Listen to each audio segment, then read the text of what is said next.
Trigger warning. Think for yourself. Question authority. Say what you think. Speak the damn truth. Hello, I am Daryl, co-host of Your2Dads. And I'm Joe with my meat suit on today. Speaking of useless meat, what do you think about social justice warriors, Daryl? Well, where do I begin? Let me start with by saying something not too provocative. Social justice warriors are today's new age Nazi. Oh, I didn't That's expect not something too quite that's not too subtle. provocative. Yeah, I'm just throwing it out there. They're Nazis. They're absolute Nazis. Now, we hear that term all the time, racist Nazi, because, you want immigration laws, followed by the T. So explain how you really mean true Nazi versus just a empty name. Yeah, of course. Because if you're associated with the alt-right or you're a Trump supporter, then it's easy to be called a Nazi. If you don't believe in the gender pay gap, you can be called a Nazi. If you don't believe in systemic racism, then you're going to be called a Nazi. You don't believe in rape culture? Again, I'm a Nazi. So, let me explain why social justice warriors, to me, are the new age Nazi. You have to look back at the ideology that Hitler implemented back, with his charismatic charm to convince the Germans to go into yet another war, a war of attrition. Just let's take over Poland, let's get rid of all the Jews, because they blamed the Jews for everything. Now, they separated individuals into groups. So it's this group mentality, it's this identity politics that we have running rampant that is generated by the leftist, and these social justice warriors who I call Nazis. So the reason why I call them a Nazi, well, it goes back to that separating us versus them. It's the disintegration of the value of individuals and the collectivization into groups. So it's a lot easier to demonize people based on their group identity or their identity politics that they associate with, and then demonize them. And this is the same thing that Hitler did with the Jews. This is the same thing that led to the Holocaust, and this is the same type of tactics that, it's not just the Nazis, I really could say just totalitarianisms. Well, you're saying there's no good and bad amongst a group of people, or strong or weak. It's No. If you're there, if you are this, you are that. It's everything. Yeah. Well, to give you an example. And we're doing that with political parties. You're right. Well, let me give you a specific example. My daughter recently posted a meme, which how deadly and dangerous memes can be, but it was a meme that depicted what the Disney princess characters would look like if they were more realist. And it would show these princesses being, the swimsuit edition version of the plus size models, right? Oh, so, I gotcha. So you have these, a couple of them carrying a baby around with them. No, it was just, they were overweight princesses and whatnot. And somebody came on there and started talking about how, how terrible it is that in today's society it's acceptable and it's running rampant, this denigration and attacks and body shaming against fat people. And my daughter, who isn't fat, said that she's actually been teased for being skinny. And then the comment was, well, that's terrible that you're teased for being skinny, but then that happens so small, a smaller scale compared to what's going on with people who are fat. So you belittle their... My daughter says, well, it's not a context. And then I jump in and, not to come to her defense, but I just really wanted to go after these people who think that it's like, okay, you claim to be a social justice warrior, and here you're dealing with an individual that that is telling you a personal story about being teased or body shamed is the new word, for their physical appearance.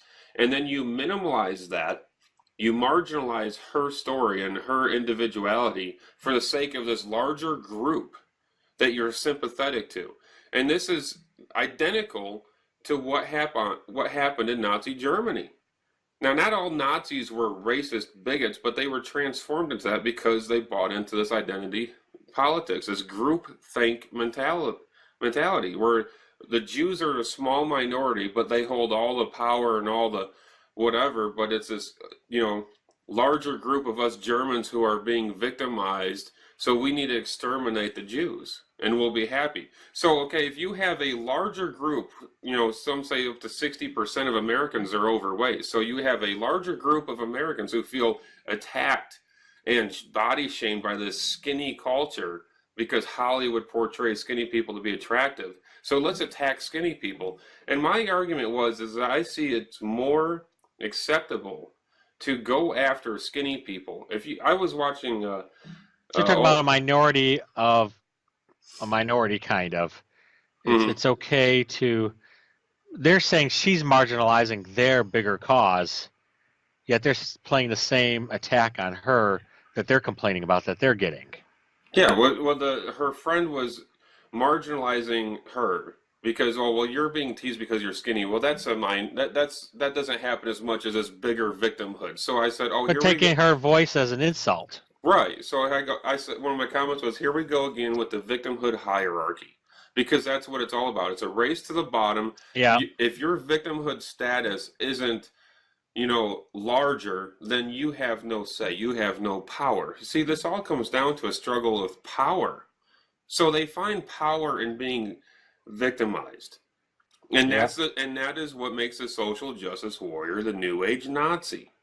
Because they are demonizing the group with power while portraying victimhood status to attack those in power. And they viewed the Jews as those in power, and they were the victims. They were the victims because the Germans lost the war.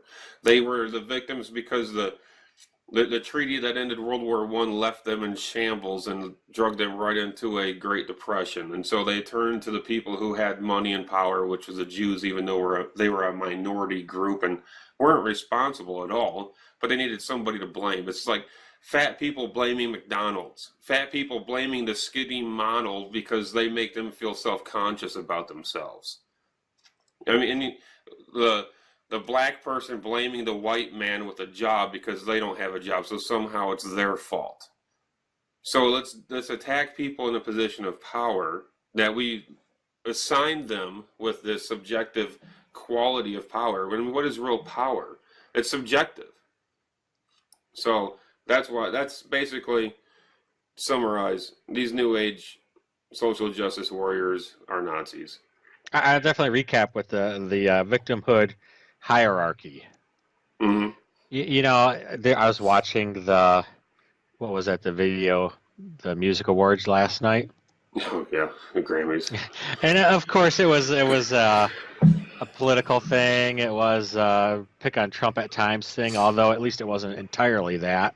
Mm-hmm. But there was some comments this morning about how wonderful it was that white males didn't win anything.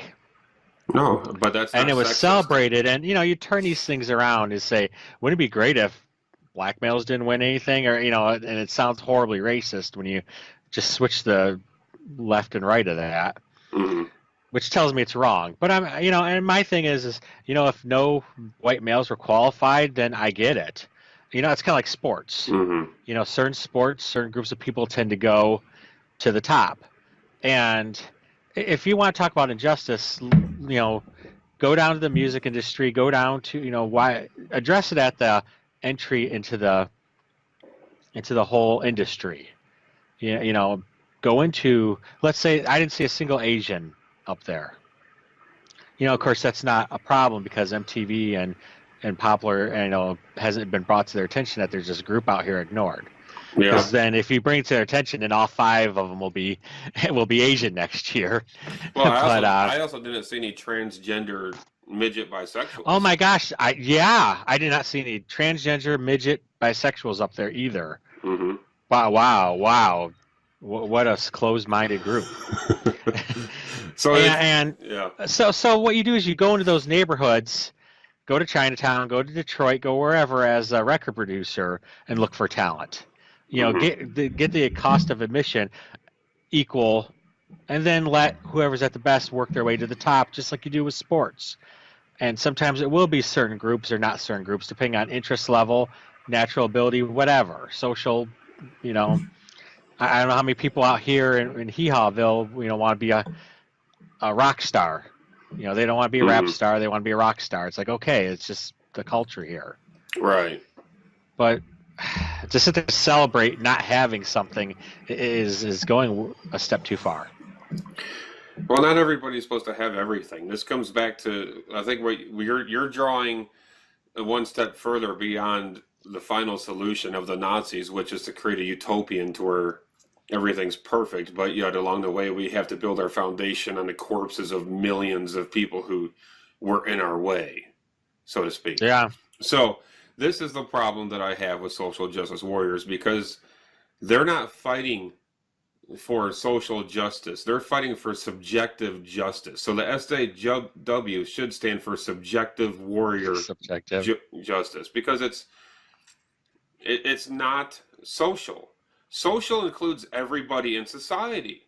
So everybody in society is the people you're attacking. So how can you claim to be social justice warrior while you are going out and verbally, openly attacking the white male or anybody in a position of power who's maybe achieved that through years, decades of sacrifice and hard work and alienating their wife and sacrificing time with their kids, throwing ball in the front yard because they're at work 70 hours a week, working holidays, doing whatever it takes to deal with the corporate backstabbing ladder to climb this hierarchy of power, and then you just demonize them because they have a fancier car and a bigger house than you have. It's completely just, I don't know, it's idiotic. Yeah. I can't think of anything. I mean, idiotic is, the old term of anyone with an IQ of less than 20.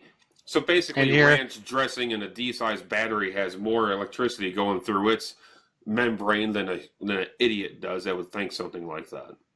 I was trying to think of who it was that went out there during the Occupy Wall Street, and he had a sign saying, "I am the 1%." Yes. Tell me what's wrong.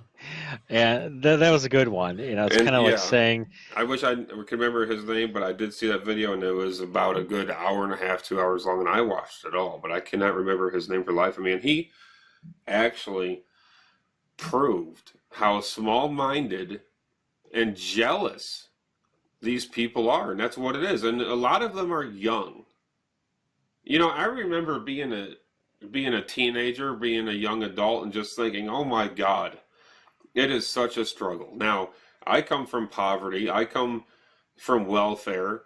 I've lost jobs. I've been wrongfully, terminated because of my status on a totem pole in a game of seniority. Well, now it proved to be the hardest worker, but still I was cut when there was takeovers and whatnot. you didn't have a pile of money to send you to college. I had no advantages in life except that I was taught a work ethic. Oh, right there, taught. None of these young people are taught.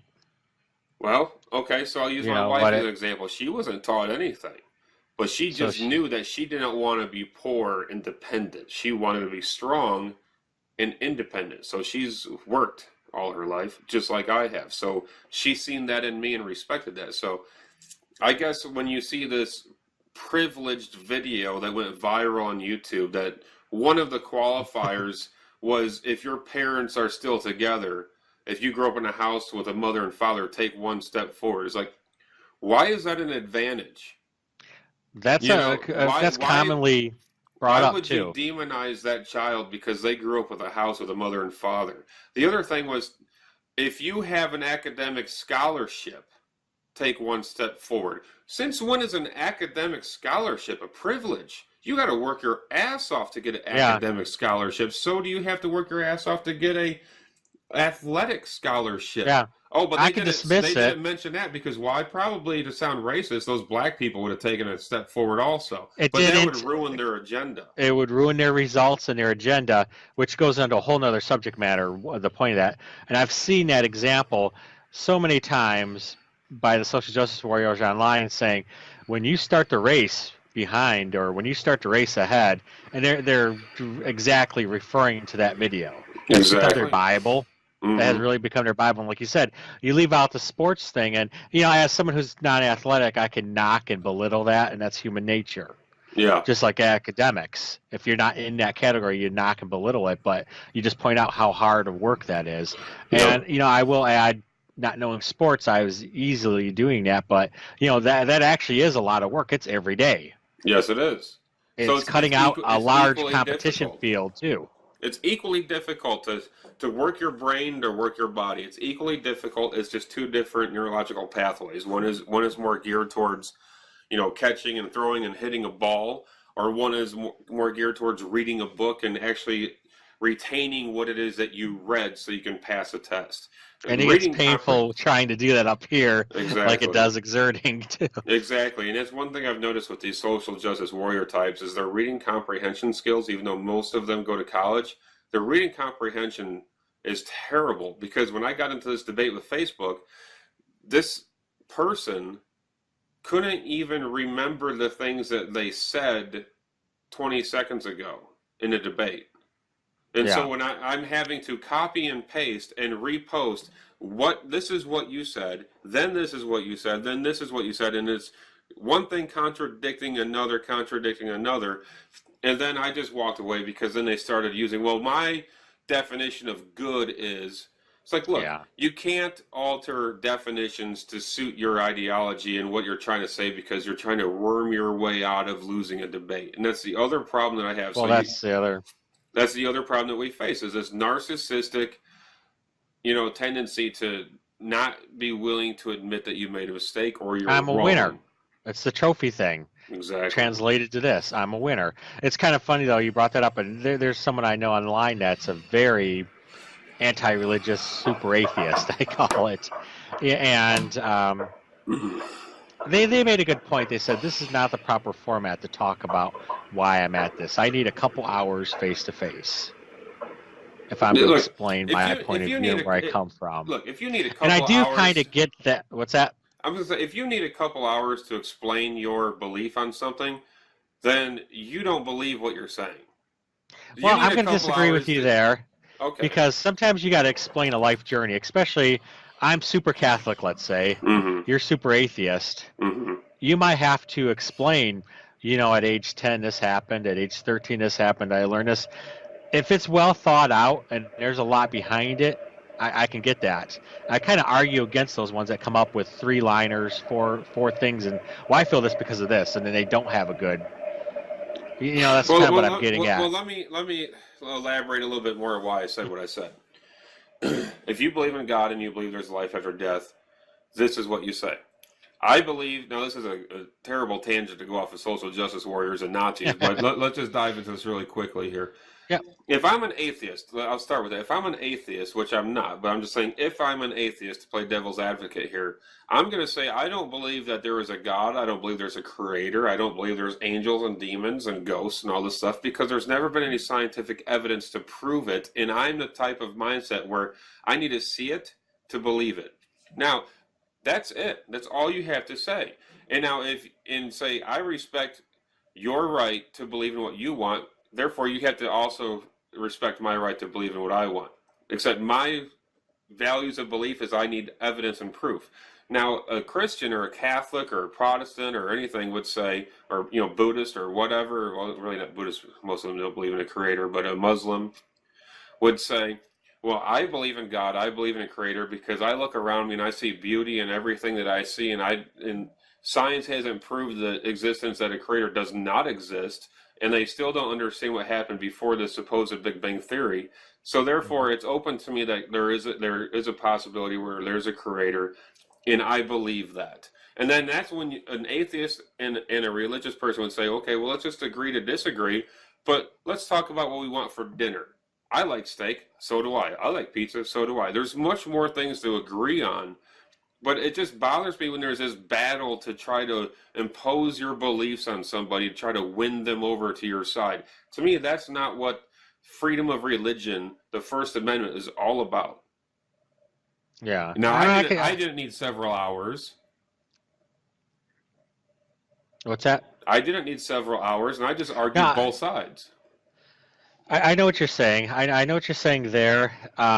sometimes things are a lifetime of experience put together, and I can see where if you want to write a book on it, if we did these books on things, it would be basically cliff notes on everything, and I can get what Yeah. you're saying. If you want to come to the point of this is where I am, all right, we're stopping, and it's one thing. Mhm. If you want to get at a high level debate, especially something like global warming, let's say, I don't think the context is deep enough. Not on To, Facebook. Facebook is this is what spawned our show. Is that we yeah, realized that Facebook was just a limited platform to share ideas because people have poor writing skills and they have even worse reading skills. So they look into what you say and they're just thinking of it and how they would say it, and they're looking, and so they're how not reading properly. They're not comprehending the context of what you're saying. And I well, find minus all the human cues in person too. exactly the face-to-face interaction, and that's why I've always said Facebook is probably the worst thing to ever come across humanity. Really, I mean, No, let's go smartphone, off that. smartphones also, but I Is it don't. causing the social justice warrior problem we have? Is it causing it? No, it's not causing it.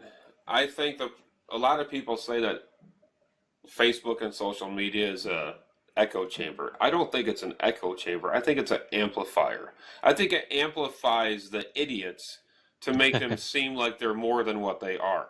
Just like the Yes. people who might have a bigoted, racist view of things, when they get on Facebook and they spout it off to the world, people assume they're in an echo chamber and oh, there must be thousands or millions of people who are like this. And it's like, no, really, it's probably like 12, and they probably live in the same trailer park. Yeah.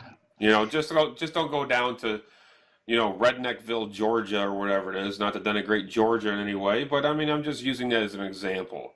Hmm. But the thing is yes, you have liberals who believe in this thing, you have conservatives who believe in this thing, and you have the alt-right, and you have the far left, and you have everybody in between.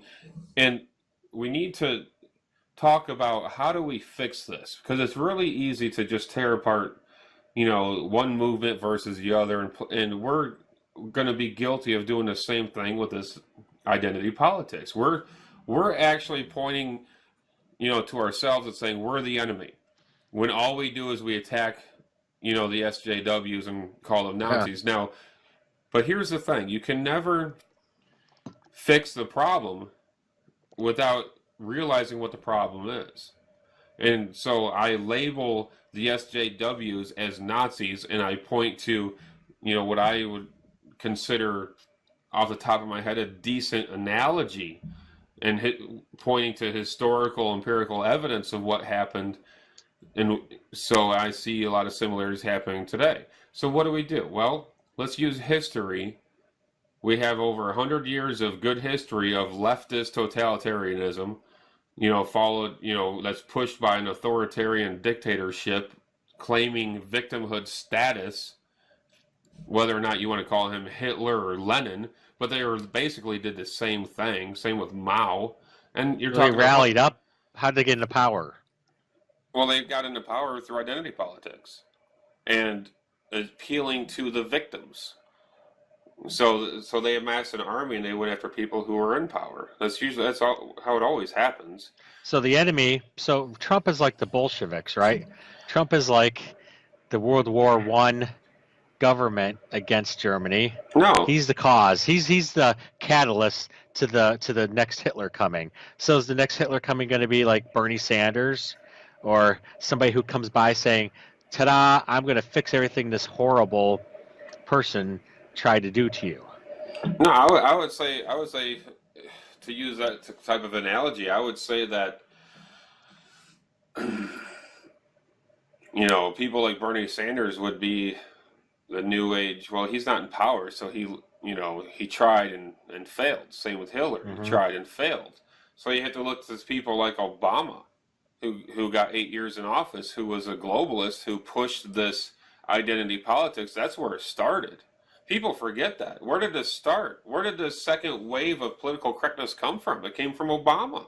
Eight And years of it's Obama. We didn't have this under Bush, and I didn't care for Bush. I thought he was a bumbling idiot who couldn't speak articulately, but then you have Obama who can. It's like, oh, great, now we have a real politician president who can really speak and captivate an audience.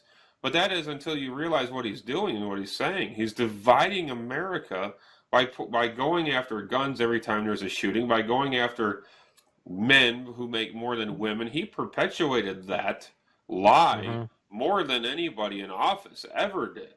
He perpetuated this racist culture between cops and the poor community that he just assumed was all black, which is racist in itself, because there's more poor white people than there are poor black people.